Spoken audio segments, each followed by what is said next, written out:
News নির্ভীকের পক্ষ থেকে সকলকে ইংরাজি নতুন বছরের শুভেচ্ছা, অভিনন্দন, ভালোবাসা এবং শুভকামনা জানিয়ে নিউজ নির্ভীকে সকলকে স্বাগত জানাচ্ছি। আপনারা দেখছেন নিউজ নির্ভীকের দেশের কথা, রাজ্যের কথা বিভাগে সন্দেশখালী কাণ্ড নিয়ে গুরুত্বপূর্ণ একটা প্রতিবেদন, যার শিরোনাম হচ্ছে সন্দেশখালী মডেলে ইডির বিরুদ্ধে সংঘবদ্ধ প্রতিরোধ দেখিয়ে ভালো হলো না মন্দ হলো। চলুন বিস্তারিত দেখে নেওয়া যাক। সন্দেশখালী মডেলে ইডির বিরুদ্ধে সংঘবদ্ধ প্রতিরোধ দেখিয়ে ভালো হলো না মন্দ হলো, এই জল্পনাতেই গতকাল দিনভর কাটিয়েছে শাসক দল তৃণমূল। সন্দেশখালী মডেলই কি পথ? ভবিষ্যতেও কি এমনই হবে, নাকি সন্দেশখালী থেকে শিক্ষা নিয়ে ভবিষ্যতে সহযোগিতার পথে হাঁটা হবে? শুক্রবার সকালে সন্দেশখালীর ঘটনার পরে বিবিধ জল্পনা শুরু হয়েছে শাসক দল তৃণমূলে। সন্দেশখালীর ঘটনার অব্যবহিত পরে শাসক দলের কেউ কেউ ঘনিষ্ঠ মহলে উল্লাসী দেখিয়েছিলেন, কিন্তু বেলা বাড়ার সঙ্গে সঙ্গে তৃণমূলের মধ্যেও উদ্বেগের চোরা স্রোত বইতে শুরু করে, যাতে অনুঘটকের ভূমিকা পালন করে বিজেপির প্রচার। ফলে শাসক দলের নেতাদের কথায় সন্দেশখালী নিয়ে মতের বৈপরীত্য স্পষ্ট হয়ে ওঠে। কেউ কেউ ঘরোয়া আলোচনায় সন্দেশখালী নিয়ে তাদের দোদুল্যমানতার কথাও মেনে নিয়েছেন। সন্দেশখালীর ঘটনাকে তৃণমূলের কেউ কেউ কেন্দ্রীয় এজেন্সির আগ্রাসী মনোভাবের বিরুদ্ধে পাল্টা আগ্রাসনের মডেল হিসাবে দেখাতে চাইছেন। তাদের বক্তব্য হচ্ছে, স্থানীয় স্তরে এই ধরনের প্রতিরোধ হলে কেন্দ্রীয় সংস্থাও ভবিষ্যতে সমঝে চলবে, যা ইচ্ছে তাই করতে পারবে না। সেই সঙ্গে শাসক দলের মধ্যে এমনও আলোচনা রয়েছে যে সর্বত্র এই মডেল বাস্তবায়িত করা কিন্তু সম্ভব নয়। এর আগে অনেক তল্লাশি হয়েছে, গ্রেপ্তার হয়েছেন অনেকে, কিন্তু কোথাও সন্দেশখালীর মতো দৃশ্য কিন্তু দেখা যায়নি। শুক্রবারেও বনগাঁ, গাইঘাটা সহ বিভিন্ন জায়গায় অভিযান চালিয়েছে ইডি, সেখানে কিন্তু সন্দেশখালীর মতো আদৌ কোনো ঘটনা ঘটেনি। ইডির আধিকারিকদের শুধু মাথায় ফাটেনি, চুরি গিয়েছে ইডির মোবাইল, ল্যাপটপ। কেন এমন হলো আন্দাজ করছেন গোয়েন্দারা। সন্দেশখালীতে কি হলো?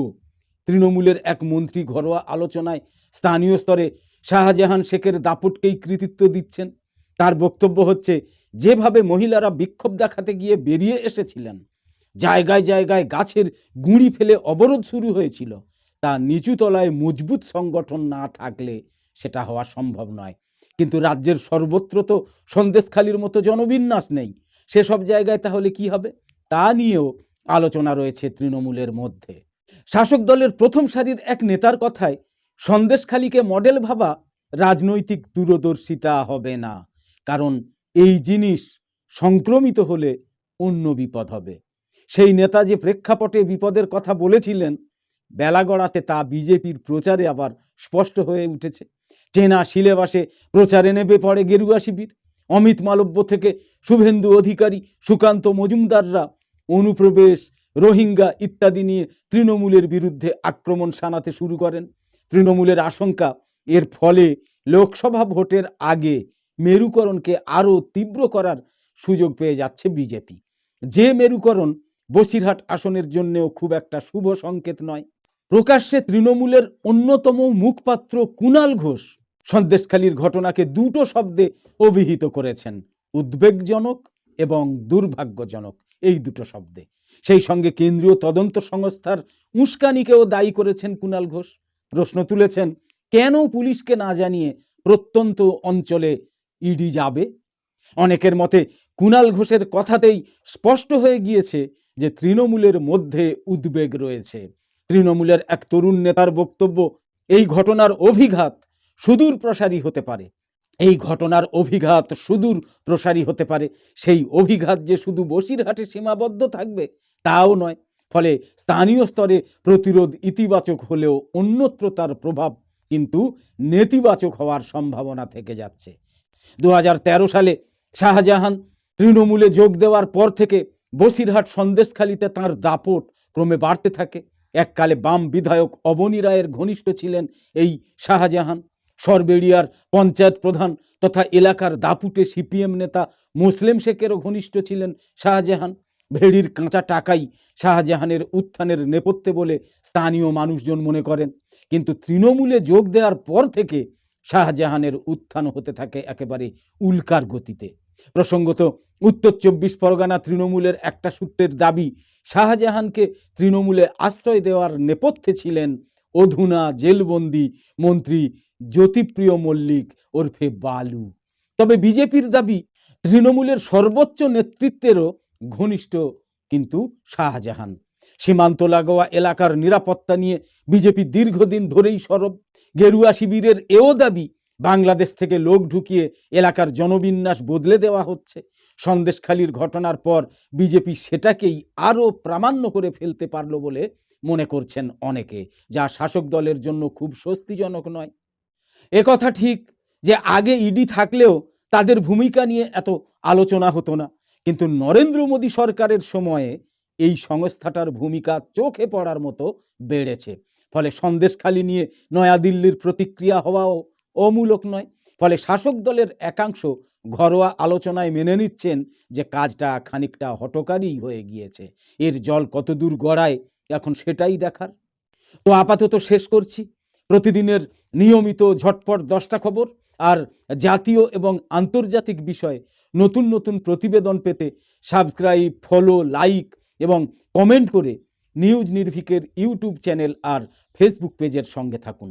গত 2 মাস হলো আমাদের চ্যানেলের সাবস্ক্রাইবার এবং ফলোয়াররা মন্তব্য করে বলছেন যে আমাদের চ্যানেলের খবর তাদের কাছে নাকি ঠিক মতো পৌঁছচ্ছে না। তাদের বলছি, এটা অবশ্যই বলা দরকারও। আমাদের চ্যানেলের প্রতিদিনের নিয়মিত অনুষ্ঠানের কিন্তু কোনো খামতি নেই, বিরতি নেই। প্রায় প্রতিদিনই আমাদের দুপুরের প্রতিবেদন, সন্ধ্যের পরের ঝটপট 10টা খবর এবং কম বেশি রাত 10টায় বিশেষ প্রতিবেদন নিয়মিতই হচ্ছে। তারপরেও কোনো দর্শকের কাছে আমাদের খবর বা আমাদের অনুষ্ঠান না পৌঁছলে বুঝে নিতে হবে যে কোনো কারণে ফেসবুক বা ইউটিউব আমাদের খবর তাদের রেকমেন্ড করছে না। এক্ষেত্রে উপায় হলো ফেসবুক এবং ইউটিউবে গিয়ে বাংলায় বা ইংরাজিতে নিউজ নির্ভীক টাইপ করে সার্চ করুন। নিউজ নির্ভীক লিখে সার্চ করা, তখন অবশ্যই আমাদের নিউজ নির্ভীক চ্যানেল পেয়ে যাবেন। আর হ্যাঁ, নিউজ নির্ভীক অবশ্যই নিয়মিত দেখুন। যে কোনো জিনিস আপনি নিয়মিত দেখলে সেটা কিন্তু রেকমেন্ড করবেই অ্যালগোরিদম। অন্তত নিউজ নির্ভীক নিয়মিত দেখলে নিউজ নির্ভীকের সব খবর তখন আপনা আপনি আপনাদের কাছে পৌঁছে যাবে। আরও একবার বলি, নিউজ নির্ভীক চ্যানেলে প্রতিদিন সন্ধ্যের পরে নিয়ম করে থাকে ঝটপট 10টা গুরুত্বপূর্ণ খবর। কম বেশি রাত 10টায় নিয়ম করে থাকে জাতীয় বা আন্তর্জাতিক বিষয়ে গুরুত্বপূর্ণ প্রতিবেদন। প্রায় প্রতিদিন দুপুরে থাকে পশ্চিমবঙ্গ সহ ভারতের রাজনীতির নানা ছোট বড় খবর এবং প্রতিবেদন। এছাড়াও দুপুরের একই স্লটে এবং অন্য সময় অনিয়মিতভাবে থাকে ব্রেকিং নিউজ, অবাক করা খবর, ফেসবুক থেকে খবরে নামের ভিডিও সহ দেশের কথা, রাজ্যের কথা বিভাগে কিছু ভিন্নধর্মী গুরুত্বপূর্ণ ভিডিও। আর থাকে যে কোনো রাজনৈতিক এবং অরাজনৈতিক সংগঠনের মিটিং, মিছিল, সভা, সমিতি, মেলা, খেলা, সাক্ষাৎকার ইত্যাদির মতো নানা ভিন্নধর্মী অনুষ্ঠানের লাইভ সম্প্রচার বা সরাসরি সম্প্রচার। তাই ব্যতিক্রমী খবরাখবর সহ সব ধরনের ভিডিও এবং লাইভ সম্প্রচার দেখার জন্য, লাইভ সম্প্রচার পাওয়ার জন্য নিউজ নির্ভীকে চোখ রাখুন, নিউজ নির্ভীকের সঙ্গে থাকুন। সকলে খুব ভালো থাকুন, সুস্থ থাকুন। ধন্যবাদ।